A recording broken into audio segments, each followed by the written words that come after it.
नमस्कार आप सभी को। तो फिर से मैं आप सबके सामने उपस्थित हूँ।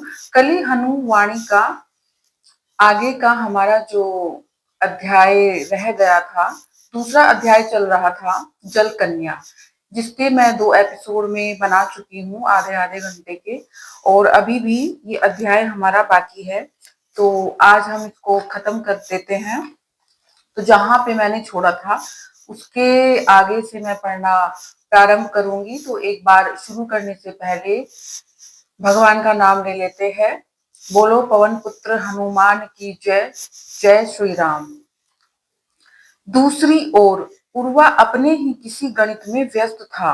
जब उसके गणित से एक तथ्य सिद्ध हुआ, उसने तुरंत उसको व्यक्त किया। राजा को कोई प्रेम करता तो कोई घृणा, किंतु प्रेम तथा घृणा दोनों ही आसक्ति के रूप है। इसलिए आप चाहे राजा से प्रेम करो अथवा घृणा, आप अपनी आत्मा के द्वार खोल रहे हो, जिसके भीतर से राजा अपनी आत्मा के बुरे कर्म आप पर उड़ेल रहा है। रोचक तथ्य है ना? राजा अपने चाहने वालों और घृणा करने वालों दोनों से लाभान्वित होता है। कर्म का गणित राजा पर वैभव की वर्षा करता है और प्रजा बेचारी नित्य के जीवन में पिसती रहती है। इसका अर्थ है कि आपकी सांसारिक सफलता इस बात पर निर्भर करती है कि आप कितने जनों से अपने प्रति आसक्ति पैदा करते हो। वह आसक्ति सकारात्मक हो अथवा नकारात्मक। समाज के अपराधी डर और आतंक फैलाकर जनता में अपने प्रति नकारात्मक आसक्ति पैदा करते हैं और धन दौलत में खेलते हैं। सज्जन सकारात्मक जो केवल सकारात्मक आसक्ति पैदा करे। बाबा ने उर्वा के वक्तव्य को थोड़ा सा बदला। ऐसा कोई सज्जन नहीं जो केवल सकारात्मक आसक्ति पैदा करे। राजा राम और योगेश्वर कृष्ण से भी कुछ जन घृणा करते थे। उनके राज्य के दुर्जन ही नहीं, कुछ सज्जन भी उनकी कार्यशैली और विचारधारा की आलोचना करते थे। बाबा और उर्वा का यह संवाद कहीं और जा रहा था। धनुष्क के मन में उसकी उर्वा के प्रति मित्रता के बारे में ही उथल-पुथल चल रही थी। बाबा और उर्वा के संवाद के बीच अपनी आशंका मिटाने की चेष्टा में वह बोला, हाँ, मेरी और उर्वा की मित्रता गहरी है। हमारे बीच में बुरे कर्मों का परवाह नहीं, बाढ़ है बाढ़। चाचा बसंत ने इस बातचीत में पहली बार अपना योगदान दिया। हो सकता है आपकी आत्माओं के बीच बनी नहर में ऐसा संतुलन बन गया हो कि प्रवाह रुक गया हो। बाबा ने अनुशंसा की। हाँ, यह संभव है। जब दो आत्माओं के बीच आसक्ति होती है तो उनके बीच का प्रवाह कई बातों पर निर्भर होता है। यहाँ पर हम केवल जल कन्या के रहस्य को समझने की चेष्टा कर रहे हैं। तो क्या यही है जल कन्या का रहस्य? उर्वा ने व्यंग्य पूर्वक कहा, क्या इसी रहस्य के लिए मुझे बचपन से उस बुरे सपने को झेलना पड़ रहा है? मैं किस पीड़ा से गुजरा हूँ बता नहीं सकता। एक ही रात में जल मानवों के संसार में वर्षों बिताना, और जिसको आप रहस्य कह रहे हैं उसे कोई बच्चा भी समझ सकता है। तो फिर इस जल कन्या को इतनी महत्ता क्यों दी जा रही है? मेरी समझ से बाहर है। बाबा बोले, मातंग मुखिया बनने के पश्चात यह आवश्यक है कि आप जल कन्या को देख सको और पहचान सको, और उसके केवल अपने आप को ही नहीं अपितु अन्य मातंगों को भी बचाओ। यह सरल लगता है परंतु बहुत जटिल है। जल कन्या साधारण जनों और जंतुओं के पीछे छिपी होती है। जब तक आप उसे पहचान पाते हो देर हो चुकी होती है। सत्य कहूं तो मैं भी आज बहुत शक्तिहीन अनुभव कर रहा हूँ। उन 3 घुसपैठियों के पीछे छिपी जल कन्या ने मुझे संक्रमित कर दिया लगता है। जब बाबा ने यह शब्द बोले तब उनके मस्तिष्क में उन 3 बाहरी जनों की तस्वीर उभरी और उसके साथ ही बने क्रोध के कुछ बुलबुले जो उन्होंने तुरंत फोड़ दिए। यह थोड़ा सा क्रोध इस बात को दर्शाता था कि उनका जल कन्या के विरुद्ध सुरक्षा कवच क्षीण पड़ गया था। वर्षों से मातंग मुखिया का असाधारण दायित्व निभा रहे बाबा को कल शाम से स्वयं के साधारण होने का आभास हो रहा था। जब से वे पूर्वजों की पहाड़ी पर से हनुमान जी के साक्षात दर्शन करके लौटे थे, उन्हें इस न्यासी की तरह अनुभव हो रहा था, जिसके अधीन संपत्ति का स्वामी लौट आया हो। जल कन्या के विरुद्ध उनके सुरक्षा कवच में यह क्षीणता सामान्यतः उनको चौकन्ना कर सकती थी, किंतु आज उन्हें कोई भय नहीं था, क्योंकि वे जानते थे कि यदि जल कन्या का आक्रमण हुआ तो हनुमान जी, जो वहां आसपास ही उपस्थित थे, स्थिति को संभाल लेंगे। तीन घुसपैठिए या उनके पीछे छिपी जल कन्या आपकी अधिक से अधिक क्या हानि कर सकती है बाबा? उर्वा ने पूछा। उनके कारण आपको जो क्रोध हुआ उससे अधिक से अधिक क्या होगा? कुछ घंटे सिर में पीड़ा रहेगी, कुछ समय के लिए आपकी मानसिक शांति भंग होगी, और क्या होगा?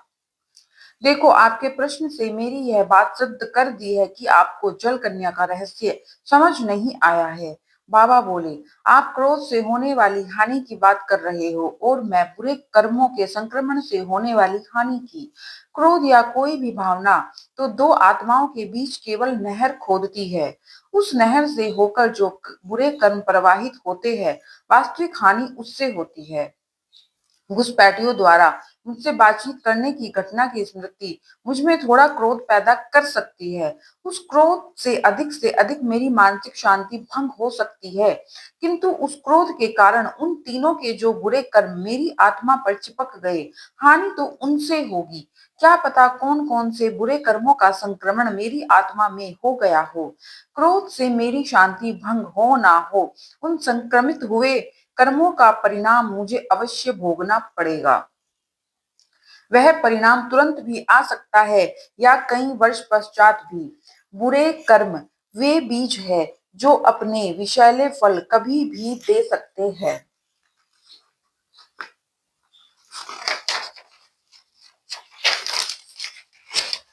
उससे भी चिंता की बात यह है कि जो बुरे कर्म उन तीनों से मेरी आत्मा पर आ चिपके हैं, वे मुझसे जुड़ी अन्य आत्माओं को भी चिपक सकते हैं। इसलिए हानि केवल व्यक्तिगत मेरी नहीं अपितु पूरे समाज की होगी।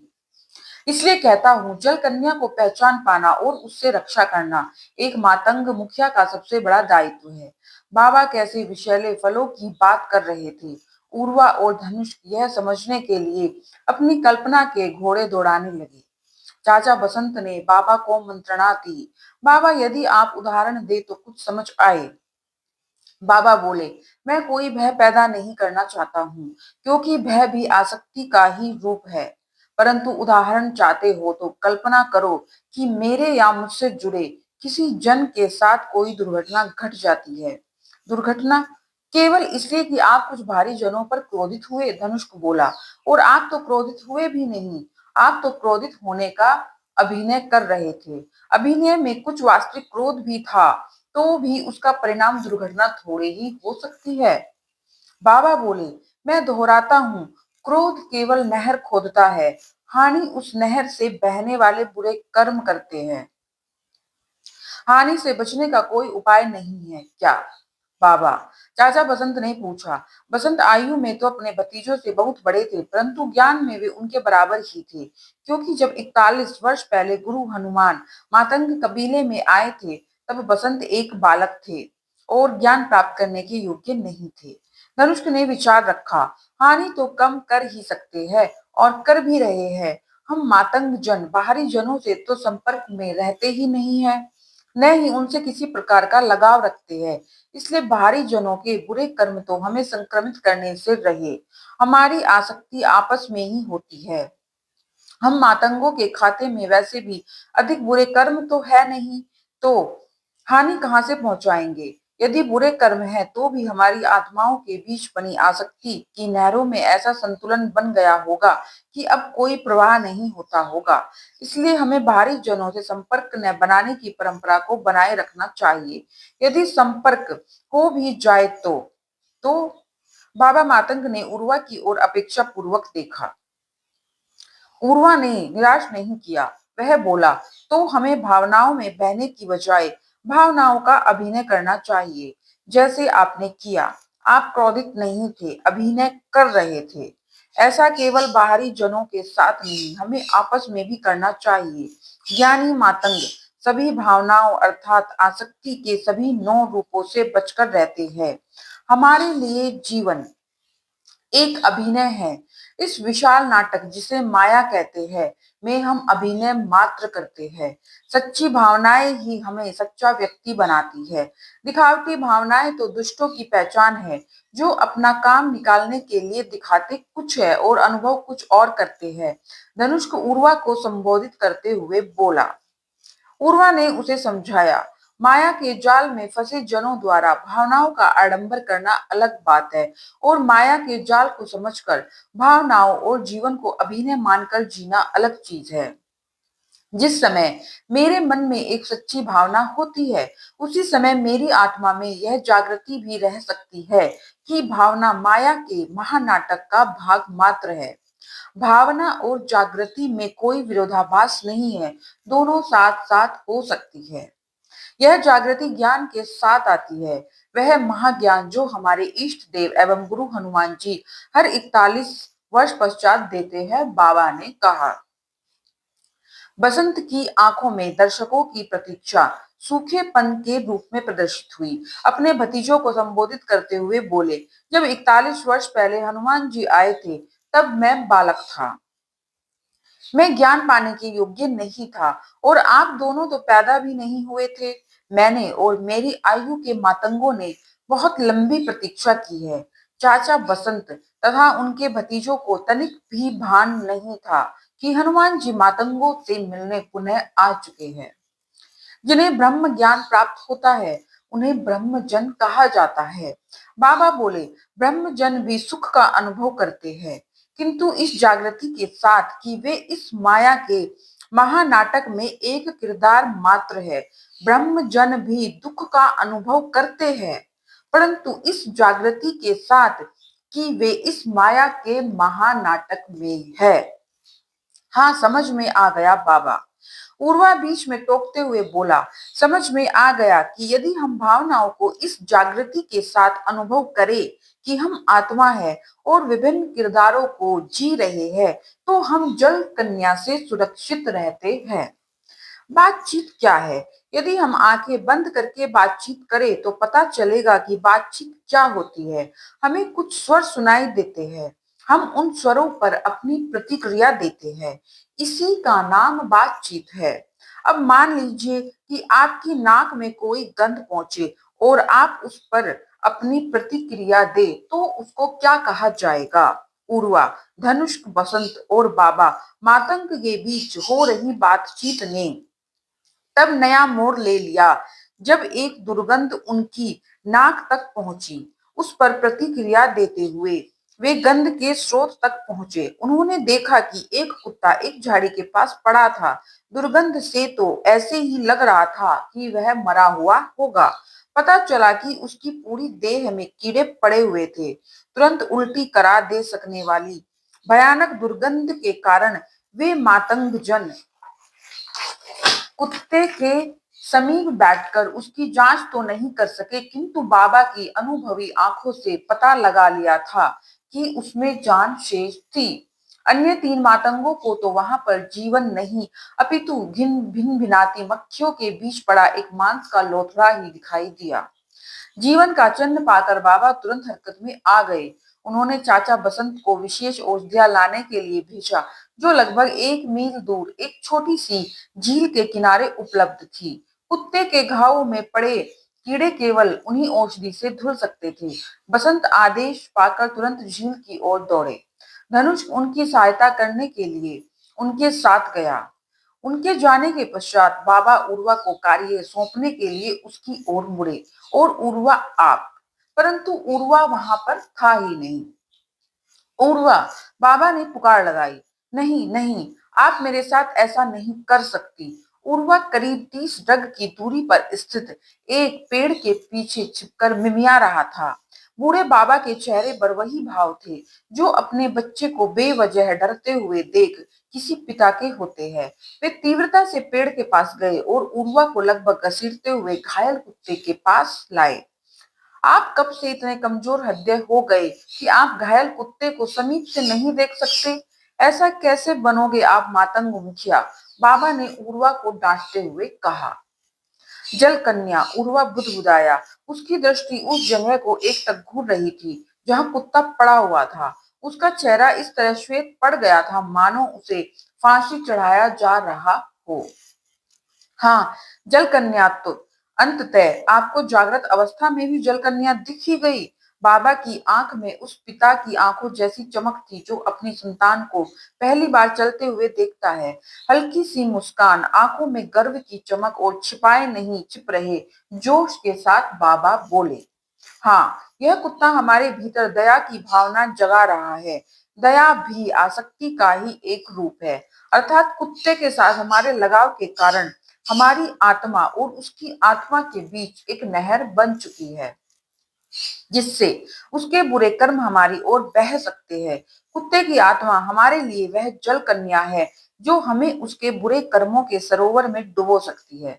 परंतु बुरे कर्मों के संक्रमण के डर से हम अपने दायित्व से नहीं भाग सकते। हमारा स्वभाव है सहायता करना, केवल इसलिए कि बुरे कर्मों के संक्रमण का संकट है।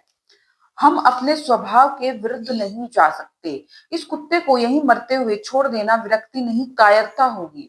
संक्रमण के डर से कोई आत्महत्या तो नहीं कर लेता, इसलिए हम अपने मूल स्वभाव की हत्या नहीं करेंगे।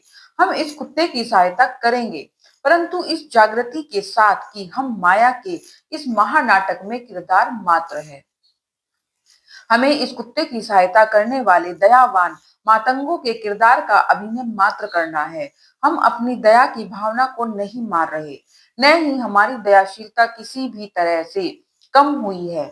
ब्रह्म ज्ञान से हमें यह जागृति मिली है कि ये दयावान किरदार हम नहीं है, हम तो आत्मा है। उर्वा बाबा के उपदेश नहीं सुन रहा था, न ही उसे सुनने की आवश्यकता थी। जो चीज वह वर्षों से सपनों में देखता रहा था अब उसकी आंखों के सामने थी। उसने तो सोचा था कि जलकन्या केवल उदाहरण था, परंतु उसे कुत्ते के पास वास्तव में एक जलकन्या दिखाई दे रही थी। उपदेश जीवित हो गए थे। अब उसे जलकन्या के बारे में मौखिक उपदेशों की आवश्यकता नहीं थी। बाबा भी यह बात समझ गए और उर्वा को उस दिन के मूल कार्य अर्थात शहद की खोज में आगे भेज दिया। जब उर्वा वहां से जाने लगा तो बाबा को उसकी चाल में भी परिवर्तन दिखाई दिया। अब उसकी चाल में युवा जोश कम और जीवन का अनुभव ज्यादा दिखाई दे रहा था।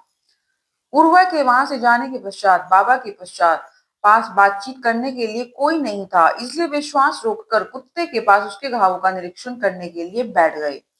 उनकी दृष्टि मात्र एक क्षण के लिए कुत्ते के घायल सिर पर पड़ी होगी, परंतु उस एक क्षण में उन्होंने जो देखा वह मृत्यु तक उन्हें ज्यों का त्यों स्मरण रहने वाला था। श्वेत चिकने कीड़ों का झुंड कुत्ते के सिर को तेजाब की तरह काट रहा था। आधा सिर तो कीड़े खा चुके थे। पता नहीं कुत्ते में जीवन कैसे अटका हुआ था। सबसे भयानक और कपकपी पैदा करने वाला दृश्य कुत्तों की आंखों का था, जिनके गड्ढों में कीड़े तिलमिला रहे थे। नेत्र पिंड नीचे गिरने को हो रहे थे। बाबा को सिर से पैर तक कपकपी हुई तो वे कूदकर खड़े हो गए और 8-10 डग पीछे जाकर पूरी श्वास ली। कीड़ों से उन्हें इतनी घिन आई कि वह कब घृणा में बदल गई उन्हें पता ही नहीं चला। वे कल्पना करने लगे कि कैसे वे विषयुक्त औषधि को कीड़ों पर उड़ेलकर उनका नाश करेंगे। कीड़ों के प्रति घृणा अब क्रोध में बदल गई और उनके क्रोध का लक्ष्य बने धनुष और चाचा बसंत, जो औषधियां लेकर अभी तक नहीं लौटे थे। ये दो निकम्मे कहाँ रह गए? बाबा ने दांत पीसते हुए कहा। यद्यपि वे दोनों समय पर थे, वे वहां से 2-1 मील की दूरी पर औषधियां चुन रहे थे। बाबा का समय ज्ञान गड़बड़ा गया लगता था। उनके कुछ क्षण 1 घंटे की तरह बीत रहे थे।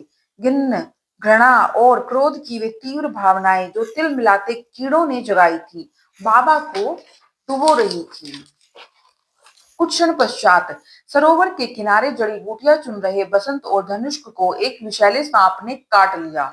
उनके मुंह से झाग निकलने लगे और वे अचेत हो गए। औषधियां लाने में देरी अब बाबा के अशांत मन की कल्पना नहीं, वास्तविकता बन गई थी। जल कन्या के रहस्य को जानने वालों के लिए बसंत और धनुष्क को सांप का काटना कोई दुर्घटना नहीं थी।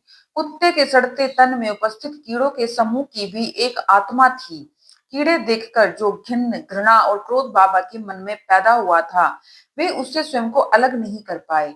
परिणाम स्वरूप कीड़ों की आत्मा और उनकी आत्मा के बीच नहर बन गई, जिसके माध्यम से बुरे कर्म बाबा की आत्मा की ओर प्रवाहित हो गए। वे कर्म तुरंत फलित भी हो गए। बाबा के दो प्रियजनों को सांप ने काट लिया। कहाँ वे कीड़ों पर विष डालने की कल्पना कर रहे थे और कहाँ अब उनके प्रियजनों की रगों में विष बह रहा था। कुत्ते के पीछे छिपी जल कन्या को तो उन्होंने पहचान लिया था, परंतु कीड़ों के पीछे की जल कन्या को वे पहचान नहीं पाए थे। वे उस जलकन्या अर्थात कीड़ों की आत्मा को मुक्ति देने में असमर्थ रहे थे। उल्टा उस जलकन्या ने बाबा को ऐसे जीवन में खींच लिया था जहां उनके दो प्रियजन उनके कारण मृत्यु के कगार पर थे। बुढ़ापे में अपने प्रियजनों की मृत्यु के दोष का बोझ लेकर जीना तो कदाचित कीड़ों के जीवन से भी बदतर होने वाला था।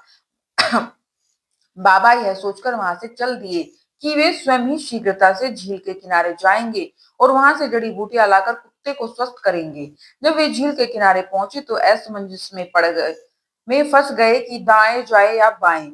जो जड़ी बूटियां धनुष और बसंत लाने निकले थे, वे झील के दोनों ओर थी। अपने गुम हुए परिजनों को ढूंढने वे किस ओर जाते? उन्होंने पागलों की तरह पुकार लगाई, कोई उत्तर नहीं मिला। उनके विचलित मन का ध्यान पक्षियों के एक झुंड की ओर गया जो मनहूस कलरव कर रहा था। उनकी दाएं दिशा में कुछ डग की दूरी पर छोटी झाड़ियों से घिरा हुआ एक ऊंचा पेड़ था, जिसकी शाखाओं पर बैठे पंछियों की हलचल पेड़ के नीचे किसी सर्पकांड का संकेत दे रही थी। वहां पहुंचकर उन्होंने जो देखा वह उनके बुरे सपने से भी बदतर था। क्रिया रहित और संभवतः मृत दो तन, दहकती अग्नि की तरह लाल सर्पदंश, मुंह से निकलकर सूख चुके झागों के चिन्ह, आंखें खुली हुई और पुतलियां ऊपर की ओर चढ़ी हुई। कांपते हाथों से बाबा ने वह काला धागा तोड़ा जो वे कमर में पहनते थे। धागे के दो भाग किए।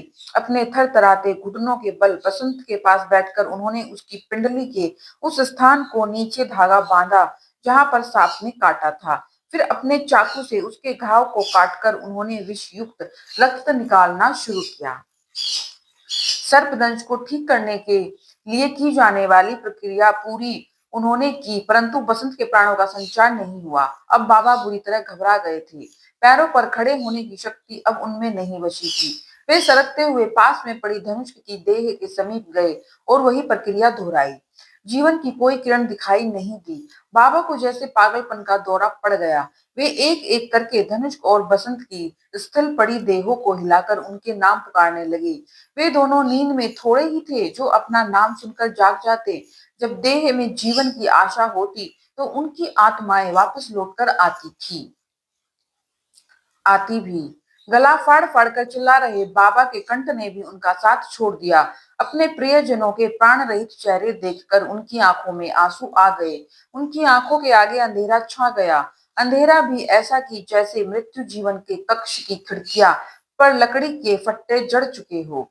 जो हो चुका था उसको ठीक करने की कोई आशा तो नहीं दिखाई दे रही, परंतु दुख को कम करने के लिए उनके मन ने उनको उर्वा का नाम सुझाया। दुख की घड़ी में मन सानिध्य खोजता है।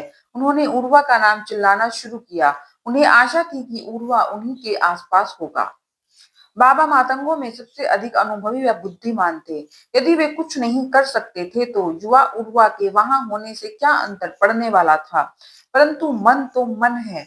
दुख का कारण मिटाने की आशा समाप्त हो जाए तो दुख को बांटकर कम करने की आशा खोजने लगता है।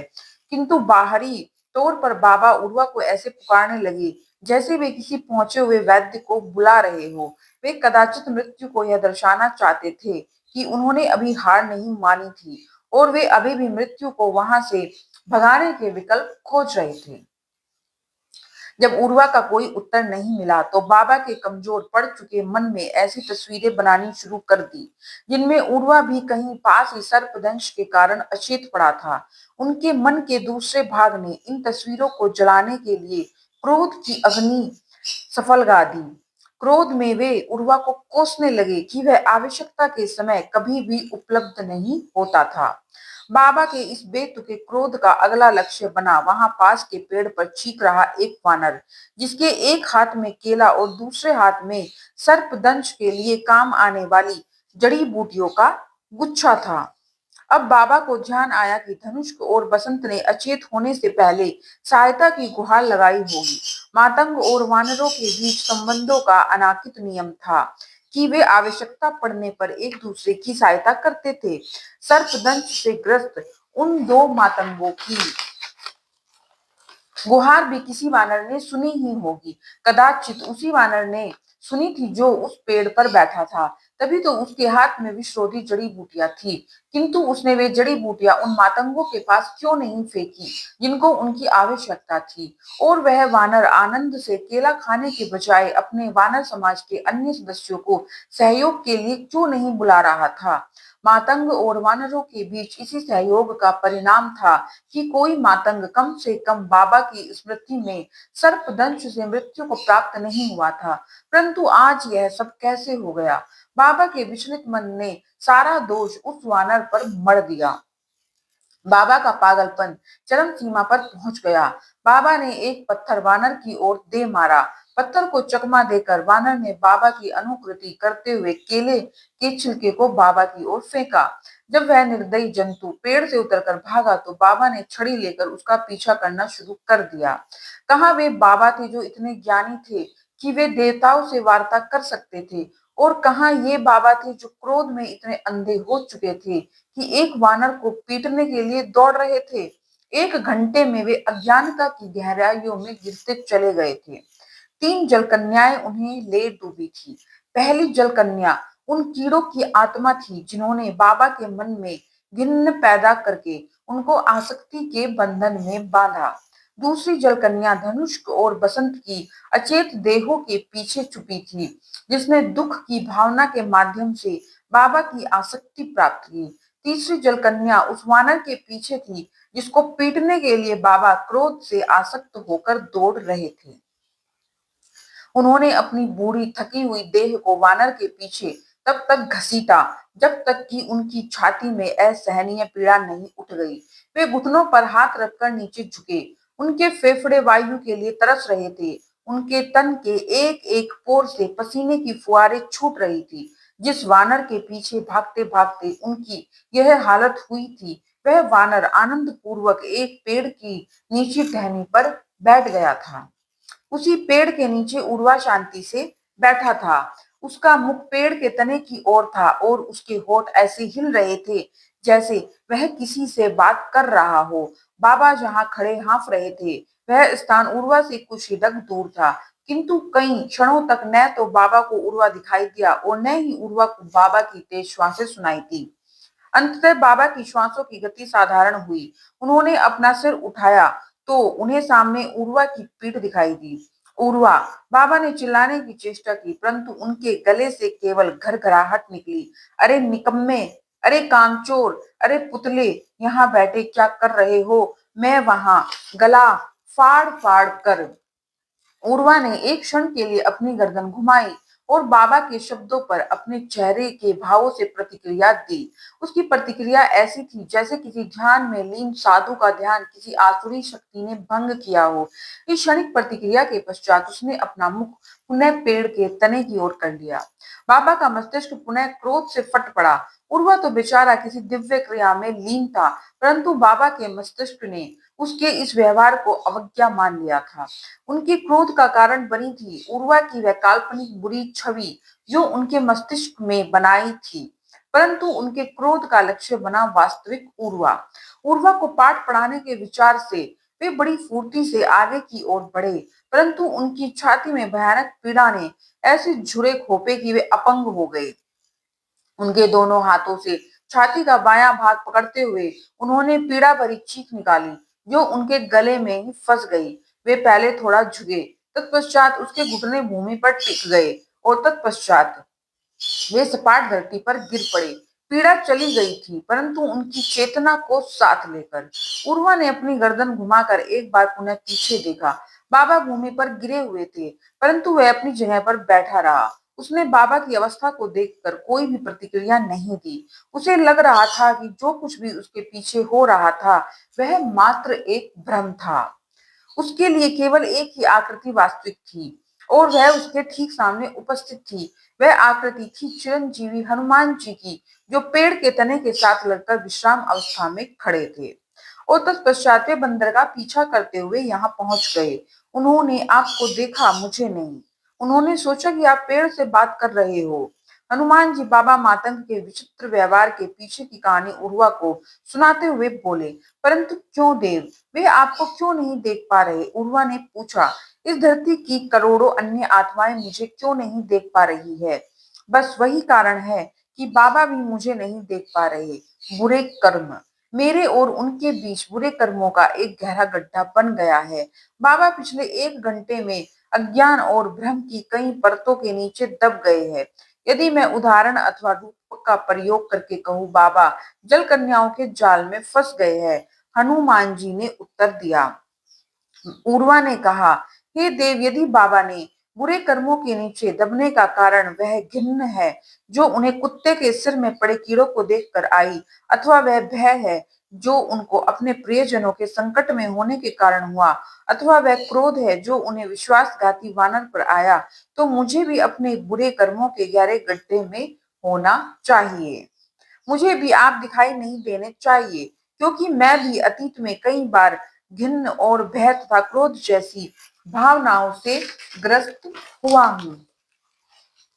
हनुमान जी बोले, हाँ, आप और अन्य कई मातंग भी अतीत में कई बार बुरे कर्मों के गहरे गड्ढे में गिरे हैं। कई बार उन्हें जल कन्याओं ने फंसाया है, परंतु आप और आपके समाज के जन तुरंत ही जल कन्याओं के चंगुल से छुड़ा भी लिए गए हो। कैसे देव, हमें किसने छुड़ाया? आप तो पिछले 41 वर्ष हमसे दूर रहे हैं, तो बार बार जल कन्याओं के चंगुल में फंस रहे मातंगों को किसने छुड़ाया? उर्वा ने पूछा। बाबा ने उनको बचाया। हनुमान जी ने सहजता से उत्तर दिया, हाँ, बाबा ही जल कन्याओं से मातंग समाज की रक्षा कर रहे थे और मेरे यहाँ से जाने के बाद अगले 41 वर्ष तक मातंग मुखिया के रूप में यह आपका दायित्व होगा कि आप अपने समाज के जनों को जल कन्याओं के जाल से बचाओ और छुड़ाओ। हे देव, मैं इतने बड़े दायित्व के लिए तैयार नहीं हूँ। यदि मैं स्वयं फंस गया तो मुझे कौन बचाएगा? उर्वा ने पूछा। आप नहीं फंसोगे, आप भूल से भी नहीं फंस सकते। उन बुरे सपनों का अनुभव जो बचपन से आपकी नींद नष्ट कर रहे हैं और मेरा ज्ञान जो मैं आपको प्रदान करने जा रहा हूँ, दोनों मिलकर जल कन्या को तुरंत पहचानने में आपकी सहायता करेंगे। हनुमान जी बोले, परंतु बाबा तो आज स्वयं फंस गए। देव, उर्वा बोला और गर्दन घुमाकर पीछे की और पड़े बाबा के अचेत तन पर एक दृष्टि डाली। जल कन्या के विरुद्ध लड़ाई में पिछले 41 वर्ष में बाबा के डग बिल्कुल भी नहीं लड़खड़ाए। जल कन्या के विरुद्ध उनका सुरक्षा कवच तब से क्षीण हुआ है जब से उन्हें पता लगा कि मातंगों की रखवाली के लिए मैं यहाँ आ गया हूँ। और यह समझ में भी आता है, 41 वर्ष की थकान, व्यक्ति चैन चाहता है। जो भी है, आपके लिए यह सुनहरा अवसर है, यह सीखने के लिए कि जल कन्याओं के चंगुल से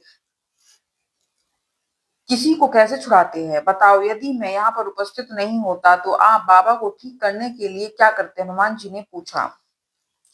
उर्वा ने उत्तर दिया, बाबा के विचित्र व्यवहार और बसंत और धनुष के दुर्घटना के समाचार से मेरे मन में भय पैदा होता। भय अर्थात आसक्ति, आसक्ति अर्थात जलकन्या।